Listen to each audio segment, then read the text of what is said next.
सुप्रभात छात्रों, आज हम शास्त्री प्रथम वर्ष का क्लास ले रहे हैं जिसमें हम समास के भेद आप लोगों को पढ़ा रहे थे, है ना।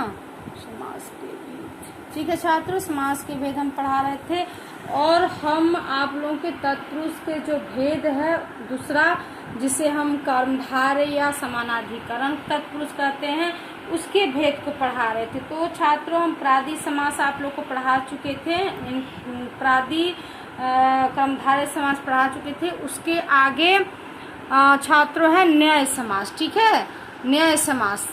तो हम आज न्याय समास और मध्यम पदलोपी तत्पुरुष और उपपद समास और अलुक तत्पुरुष समास को पढ़ेंगे, ठीक है। तो न्याय समास देखिए छात्रों, इस समास का पहला पद न्याय अर्थात नकारात्मक होता है। न्याय का अर्थ होता है ना करना, न, जिसको जैसे हम अभाव कहते हैं ना, बिना न भाव, जिसमें कोई भाव नहीं हो वो अभाव कहलाता है ना। तो न्याय समास का अर्थात नकारात्मक होता है, कोई भी बात होगी तो वो नकारात्मक होगी छात्रों। तो इसी में समास में यह न्याय और अन्य रूप में पाया जाता है, कभी कभी यह न रूप में भी पाया जाता है। जैसे न भाव अभाव, न देखा अनदेखा, कहते हैं ना वो व्यक्ति हमको अनदेखा कर दिया, ठीक है। तो अनदेखा का मतलब हुआ और न देखने वाला है, जो हमको नहीं देखता है वो अनदेखा कहलाता है। तो अनदेखा, न जाना अनजाना, है ना, जो व्यक्ति जिसको हम नहीं जानते हैं वो हम उसे अनजान कहते हैं, तो वो न के रूप में प्रयोग होता है छात्रों, ठीक है। अगला है मध्यम पद लोपी तत्पुरुष, है ना, जो कर्मधारय के ये भेद है। तत्पुरुष के भेद कर्मधारय हो गया, कर्मधारय के ये सारे भेद हैं, ठीक है। यह भी कर्मधारय समास के भेद है, परंतु इसमें जिन शब्दों का समास होता है उनमें संबंध बताने वाले शब्दों का लोप हो जाता है छात्रों, है ना।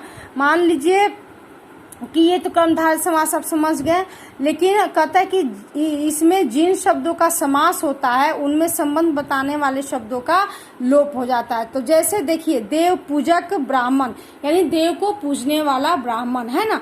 तो देव पूजक ब्राह्मण में देव ब्राह्मण हो गया, ठीक है। इसमें पूजक ये जो संबंध बता रहा था इसका यहाँ पर लोप हो जाएगा छात्रों, ठीक है। उसी तरह शाक प्रिय पार्थिव, ठीक है। तो शाक प्रिय पार्थिव है तो इसका हो गया शाक पार्थिव, यानी कि इसमें क्या हो गया, प्रिय, और इसमें शाक पार्थिव में प्रिय का क्या है, लुप्त हो गया, है ना। तो यहाँ देव और ब्राह्मण तथा शाक और पार्थिव का संबंध बताने वाले शब्द पूजक और प्रिय क्या हो जाता है, लुप्त हो जाता है छात्रों, है ना।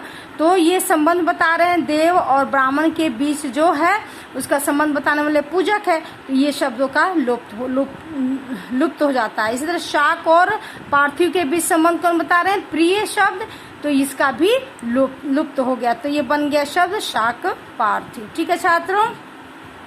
यानी कि कर्मधारय के 6 भेद हम लोगों ने पढ़ लिया। आगे देखें छात्रों, उपपद और अलुक समास जो है वो तत्पुरुष के भेद, 2 और भेद हैं तत्पुरुष के, है ना। तो उसमें है उपपद समास और दूसरा अलुक समास, ठीक है। तो उपपद समास क्या है छात्रों, जिस समास का अंतिम पद ऐसा कृदंत होता है जिसका अलग से प्रयोग नहीं होता है, उसे उपपद समास कहते हैं, है ना। कि जिसमें अंतिम पद जो होता है उसका प्रयोग हम अलग से नहीं करते हैं। इसके प्रथम पद में द्वितीय तृतीय आदि कोई भी विभक्ति रह सकती है, यानी जो पद होता है उसके प्रथम पद में हम द्वितीय या तृतीय यानी कोई भी विभक्ति हम उसमें क्या करते हैं, उसमें रह सकती है, उसका देख सकते हैं। जैसे जल को देने वाला, तो को क्या है, द्वितीय विभक्ति है ना। जो जल को देने वाला जलद, यानी कौन, जल कौन देता है, बादल से ये होता है ना, बारिश होती है, तो जलद। उसी तरह उर से गमन करने वाला उरग, तो यहाँ पर तृतीय तत्पुरुष है, ठीक है छात्रों। उसके बाद तट पर स्थिर रहने वाला, इसमें कौन सा विभक्ति है, सप्तमी विभक्ति है ना। तो तटस्थ, तट पर स्थिर रहने वाला क्या कहलाता है, तटस्थ कहलाता है। ठीक है छात्रों, तो यहाँ जल के साथ द्वितीय विभक्ति है, ऊर के साथ तृतीय विभक्ति है और तट के साथ सप्तमी विभक्ति है। छात्रों, इन शब्दों से समस्त होने वाले कृदंतों का रूप क्या है? समास होने पर द, ग तथा अस्थ। ठीक है, हो गया है, अतः यहाँ उपपद समास होता है। ठीक है, अगला है छात्रों अलुक समास, है ना। जिस तत्पुरुष के पहले पद की विभक्ति का लोप नहीं होता है उसे अलुक तत्पुरुष समास कहते हैं। जैसे मनसिज, युधिष्ठिर, खेचर आदि ये सभी तत्सम शब्द है। जैसे युधिष्ठिर क्या है? युद्ध में स्थिर रहने वाला, है ना, तो इसके पहले पद की विभक्ति का लोप नहीं होता है, तो इसीलिए इसको अलुक समास कहते हैं। ठीक है छात्रों, धन्यवाद। इसके आगे हम अगले क्लास में इसके आगे के भेद के बारे में